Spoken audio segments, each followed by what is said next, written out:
You asked, they delivered. The K7XX from AKG and Massdrop is back with memory foam ear pads, a detachable cable, and premium sound for all-around listening. Click the link in the description below before the drop ends. What's going on, guys? Welcome back to the channel. Hope you're all doing well. Today I am clearly not in my traditional studio setting because I'm actually out of state visiting family for the week, which means part of this video is brought to you by beautiful Chesapeake, Virginia. Now, of course, that's not what this video is about, but rather the journey that I took to get here. Because before I hopped on my 5-hour flight, I ended up picking up a set of these. These are the Bose Quiet Comfort 35 Series II, the hot, long-awaited successor to the Series 1s, which were critically acclaimed for having amazing active noise cancellation, supreme comfort, and pretty decent sound actually for a wireless Bluetooth headset. It does have a built-in mic, so I guess that makes it a headset. We're going to be talking about this and sort of my experience with it, what I've found to be good and not so good about this new headset from Bose. For starters, these launch with an MSRP of $350, and that's of course the same price that the Series 1 was when it first launched years ago. The overall design language on these cans is pretty nice. I mean, it's super simple, but somehow manages to not be boring. And they look really nice when you're wearing them and stuff. They're definitely stylish, but also understated, so they're not going to be overly aggressive and attract too much attention, which I actually like.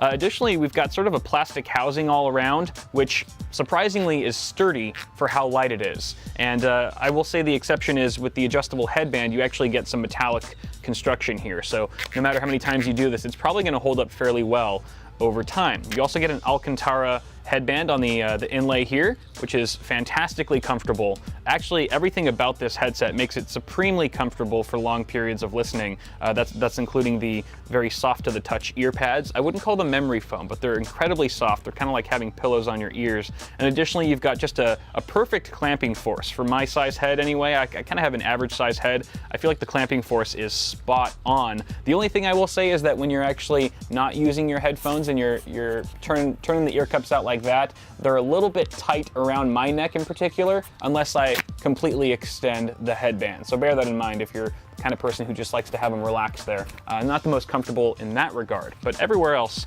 absolutely great. I also appreciate how flexible these ear cups are. You can pivot them in nearly any direction, and that helps them just sort of go with the flow as you move your head left and right. Additionally, you can fold up the entire headset to a pretty small size. It comes included with a very compact travel case. On the right ear cup, you get a power switch that also acts as a Bluetooth pairing switch. And pairing this guy is super quick and easy. I had no issues whatsoever connecting it to my Pixel 1. And additionally, at the bottom, we've got a micro USB charging port. It does come included with a charging cable as well. Charging time takes about 2.5 hours, but you get 20 hours of playback time, and that's with the active noise canceling enabled. Bose also claims that with just a 15-minute charge, you get 2.5 hours of playtime, which is great if you're in a pinch.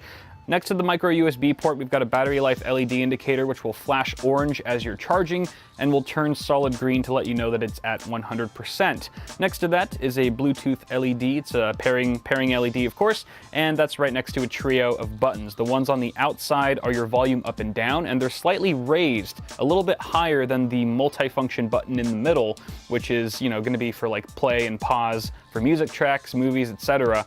And the fact that it's a bit recessed makes it really easy to locate any of these buttons while you're wearing the headset, which of course means you wouldn't be able to see them. So good on Bose for making these really easy to locate by touch. On the left ear cup, we get a large action button which summons Google Assistant, which is pretty cool. So if you're a user of Google Assistant, then you can basically access it, tell it to do things for you without ever looking at your phone. That includes things like, telling me what time it is, what's the weather like right now, set a reminder for this, call mom, and the list goes on. Now, I'll be honest, I use Google Assistant all the time on my phone, but I can't personally see myself using it much while wearing a headset like this and listening to music or something like that. Some people might be different. So I think at the end of the day, this is going to be one of those features that you either really need and are going to use all the time, or something that you can honestly live without. Now, if you don't have a need for Google Assistant, you can actually reprogram the action button to adjust the level of active noise cancellation. I think you have to download the Bose Connect app in order to do that, but once you do, pressing the button once will adjust it from either off to low or high noise cancellation. At high noise cancellation, I can hear probably 10% of the engine noise on the airplane. It's actually really good, and it still retains its title, in my opinion, as being one of the best active noise cancellation headphones, over-ear headphones, I should say, on the market. Finally, on the bottom of the left ear cup, you get an auxiliary port, meaning yes, you can use these as wired headphones, which would basically save you a ton of battery life. I think you go from 20 to 40 hours of playback time, and they do include I think this is a mini jack to a 3.5mm cable for you to use.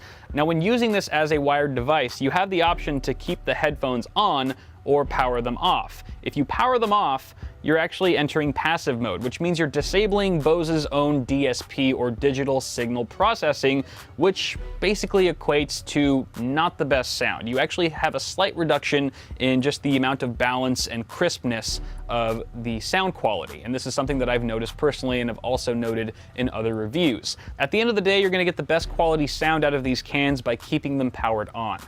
Now, as far as the actual sound quality goes, I think these things sound great. Honestly, for $350 Bluetooth headphones, I mean, bear in mind these are wireless, guys, so you're not going to be hitting anywhere near audiophile territory, but for the average user, these are going to sound fantastic. As is the case with a lot of Bose products, these are fairly bass heavy, but don't get me wrong, they still have some pretty crisp sounding mids and highs as well. I feel like those have been tweaked a little bit, overall giving you a pretty balanced sound signature that, again, to the average Joe, is going to sound great.